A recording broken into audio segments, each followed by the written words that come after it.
спутник деген расследование жасаптыр.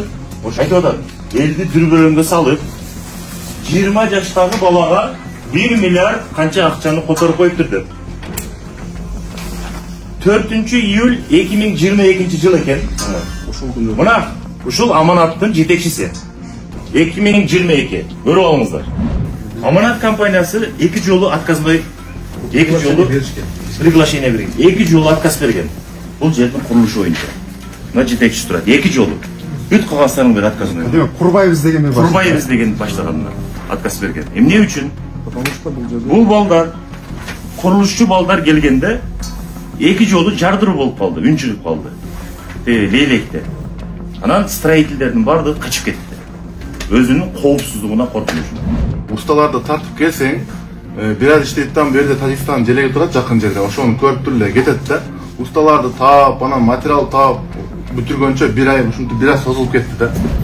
140 uydu beker 3 milyon 700 ming dollardı eli üstüke padarka kılgan ушул компания. Ушул бала. Бекер. Синип панели менен үйдү салып берди. Бекерге. Бул 2 айдын ичинде кандай күч керек болгон? Ушул синип панели менен күч керек болгон. Биз бул жерге келгенде элдин чогулуп, эл бизге ультиматум койгон. Бизге кирпич менен, үстүбүздө плита менен болсун, бекемирээк болсун. Биз ушул согуштан тажадык. Ошон үчүн бекем болсун дегенде, биз урматтуу президентибизге жеткизгенде немедленно бизге тапшырма берди.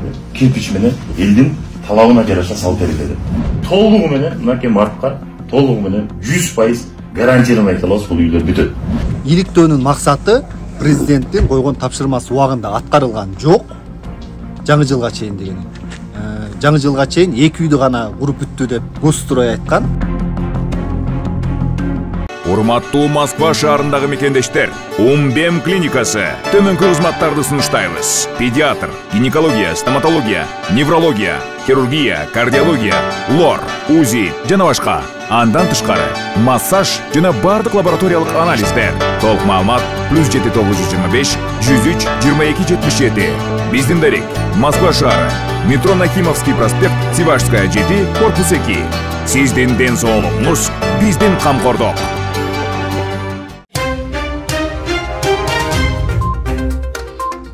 Капиталдык оңдоодон өтөт деп айтылбады беле.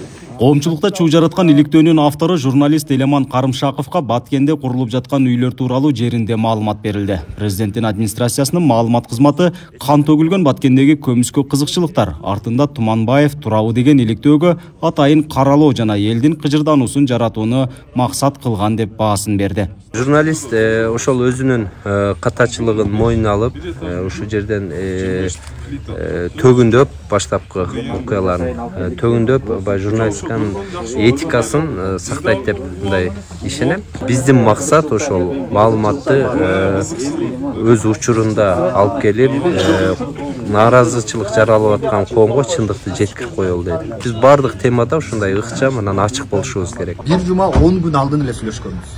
Ошондо Ал эми журналист Элеман Карымшаков иликтөө даярдалып жаткан учурда тиешелүү жактар убагында маалымат бербегенин айтат. Анын иликтөөсү үйлөрдүн сапаты жана ага бөлүнгөн каражат тууралуу эмес, курулушту жүргүзүп жаткан компанияга аткаминерлердин байланышы жана мөөнөтүнүн кечигүүсү жарыяланган дейт.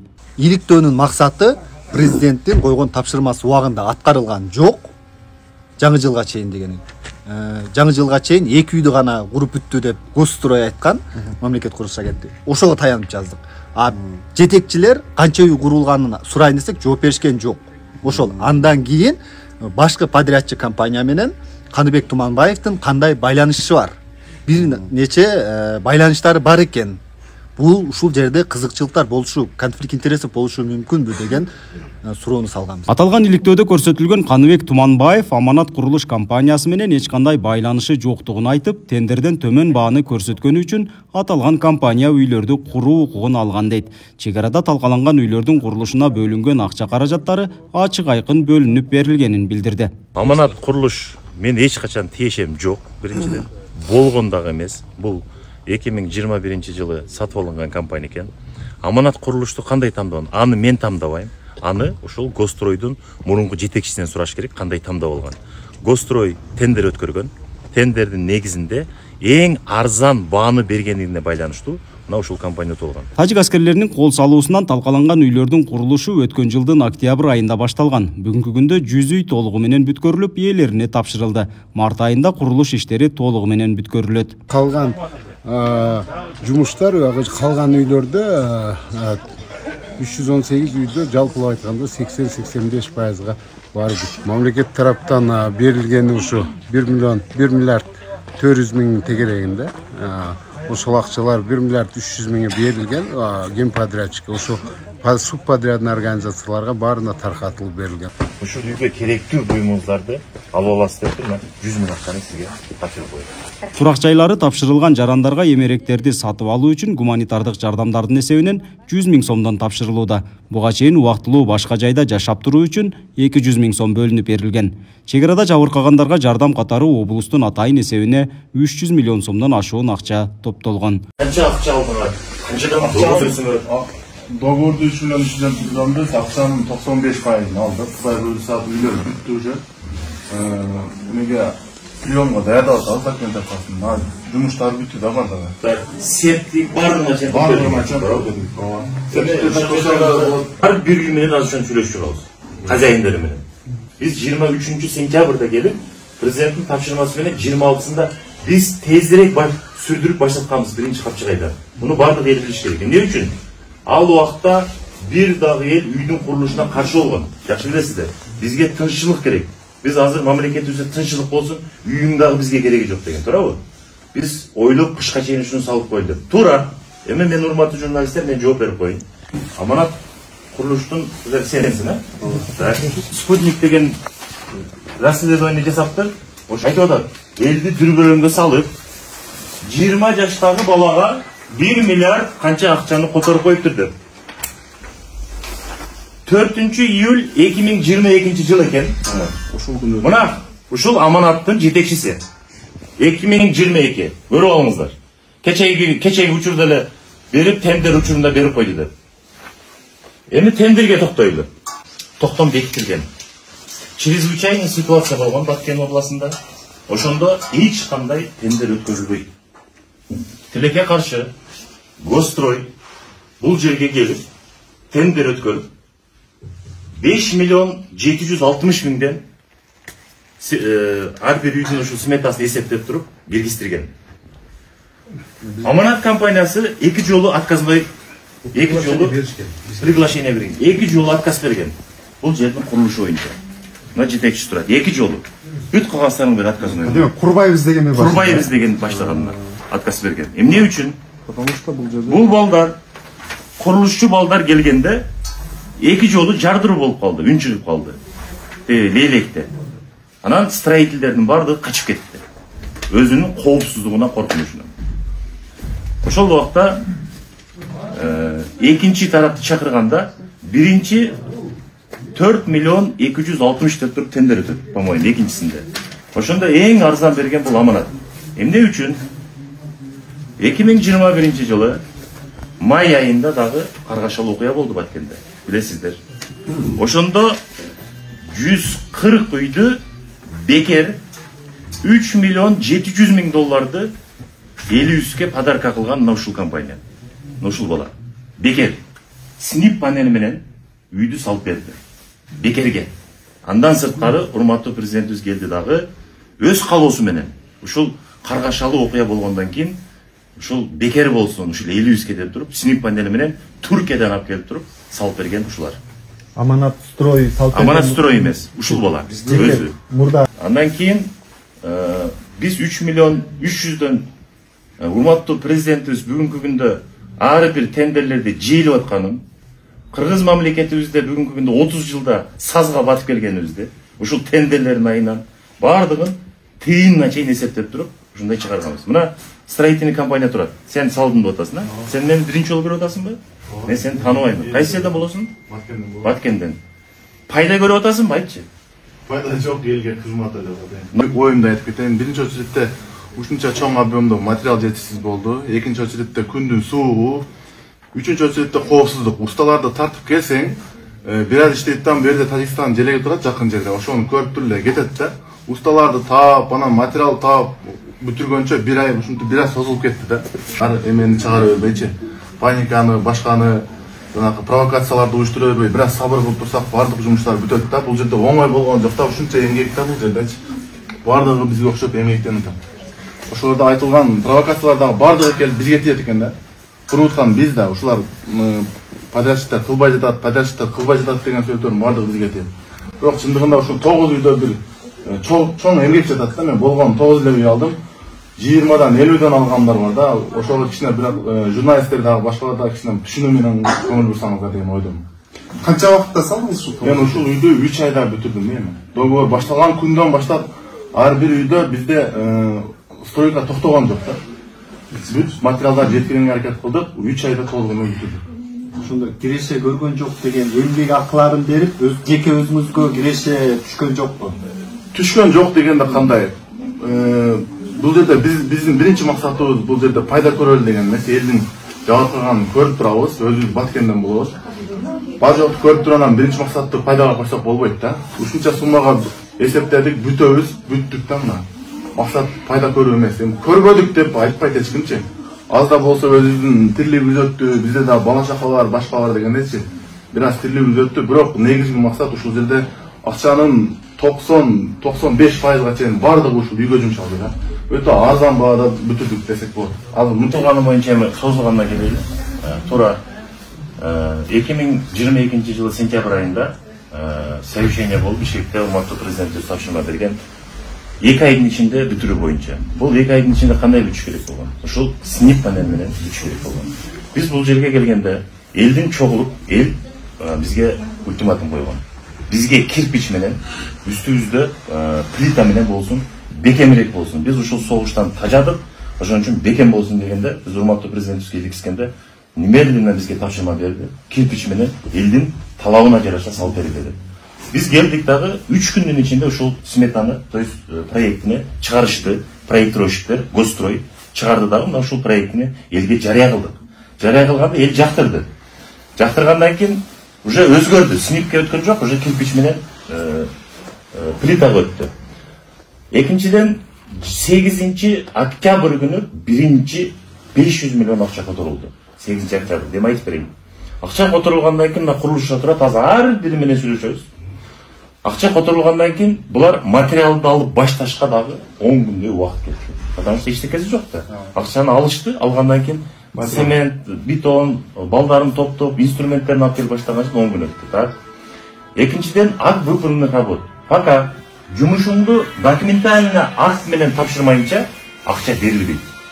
Ошондой да, ошон үчүн долгострой болот. Андан кийин генплан азыр көрдүңөр, могу жолдун бетинде үйлөр турат, жаңы турган. Бул генпланды ким берет бизге бекитип? Госстрой берет. Госстрой бизге 26 күн күттүрүп туруп бизге бекитип берди. Биз ага курулушчулар күнөөлүү эмес. Биз аны айтып аттык, мындай жасайсыңар деп аттык, бирок тилекке каршы кечирик бүттү. Кечирик бүткөндө байланыштуу убакыттар ушул жерде созулду. Азыр бүгүнкү күндө мен ишеничтүү айта алам. 425 үйдүн, мына биз өзүм урматтуу президентибиз контролго койгонуна байланыштуу бир сом акча жейилбесин, ушул жерде жакшы сапаттуу үй түшсүн дегени байланыштуу бүгүнкү күндө толук айта алабыз. Бардыгын эле үстү крышалары жабылып бүттү, бир ашып кетсе бир 11-12 үй толугу менен мынакей мартка толугу менен 100% гарантированно айта алабыз, бул үйлөр бүтөт. Кыргызстанда мындан кийин мына урматтуу президентибиздин өзүнүн көзөмөлүндө бирөө бир сом жеймин деген тендерден же бир жерден бир чиновник болбойт. Ушуну урматтуу журналисттер мына жакшы туура жеткирип койгула. Ар бир эсепти, мына мен эсептеп берейин. Кечеги күнү мына Арис боюнча дагы мен ошол жерде маалымат бере кетейинчи. Бүгүнкү күндө сос объект, бир сос объект салынбады, көрдүңөрбү? Бир мектепти же бир эмне үчүн? Бүгүнкү күндө мына Ариске берип 7 объектин өткөрдү. Биз текшерүү жасадык. Урматтуу президентибиздин тапшырмасы менен текшерүү жасадык. 423 миллион сомго тендер өткөн. Эсептеп чыкканыбызда 339 гана миллион болду. 123 миллион зыян болгон. Сразу токтоттурду, тендерди токтотту. Биз ушинтип туруп, мурунку 30 жыл аралыгында 123 миллиондон жеп келген болсок, анда ушул мамлекетибиз өнүккөн эмес. Ошон үчүн карызга батып келген. Ошон үчүн карыздын үстүнө карыз болуп келип бүгүнкү мамлекетибиз ушул карыздыктан башыбыз чыкпай калган да. Ошол убакта эле өзүм директор мазмун көргөндөй нотариальный решение бар, свидетельство бар. Ал убакта фирма менин атымда. Юстиция министрлигинин сайтында 24 ноябрда сизге өткөнү көрсөтүлүп турат, эмнеге ошондой болуп калды, ошону түшүндүк. Аны барып үйсүзүн сурады. Кечиресиз, мындай болуп калат. Сиз ал маалыматты министерство маалыматтайт да. Сайтта акыркы күн перерегистрация болчу. Мен эмес, башка фирмаларда карап көрсөз, акыркы действие качан болсо, ошол число көрсөтөт. Ал жерде выборочный бар, дата менен карасаңыз болот, мурун ким болгон. Андан бөлөк деле Offstage деген сайт бар. Ал жерден историядан карасаңыз болот. Историядан карадык. Историядан караганда сизде могу фирма менин атымда уже июль месяцинде өткөндүгүн көрмөксүз. Айтыңыз, Элеман өзүнүн иликтөөсүн айтып атпайбы? Булардын жада калса офиси жок экен, офисиздери да катталган жерде. Анан буга чейин булар үй курганбы, мындай кичине болсо да мындай толук кепе болсо да курулган эме, мындай тажрыйбасы бар. Биринчиден бул мындай да, самый главный биздин опытыбыз бар. Адам. Мен мисалы биз куруп жүрүүчү адамдарбыз, бизде өзүнүн командабыз бар. Стройкада биринчи күн эмеспиз. Фирманы бул дополнительный кылып алганбыз, потому что биздин дагы жумуштарыбыз бар. Ошого алганбыз. Бирок тилекке каршы биз бул событиялар болгондон кийин уже на стороне не смогли остаться. Биз чисто өзүбүздүн гражданский позициябыз менен, өз калуу тилегибиз менен мамлекетибизге бир тоже биздин деле жарап калайлы, пайдабыз тийсин деп өз чын жүрөктөн ошого барганбыз. Буга чейин кайсы компаниялар менен үйлөрдү курдуңуздар эле? Эми ал бул Баккенге эмне? Ал сиз Баккен маселе болуп атасыз. Журналисттер, мына кече иликтөө чыкты.